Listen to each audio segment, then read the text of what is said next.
Hi YouTubers, it's Ali here, I'm back. I apologise for the little bit of absence due to some health issues and other little problems in life, as we all have some from time to time.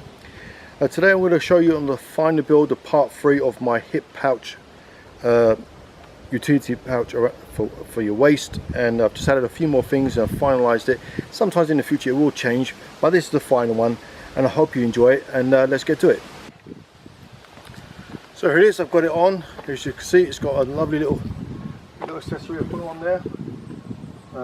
Pardon my, I forgot what it's called, but I'll link it down.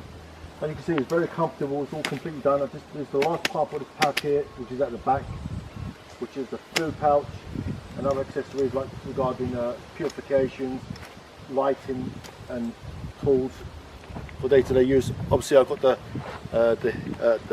also on my left thigh I carry my SOS kit.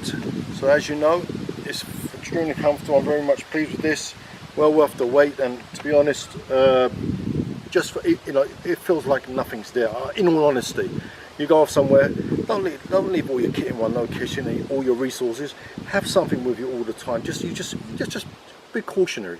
It doesn't take a rocket science to know that just because I'm only going like maybe a kilometre or less than a kilometre. We just don't know. Anyone having like a human today, I don't even cut my finger. It just happens. There you go. So I hope you enjoyed it, and like I said, till next time, take care.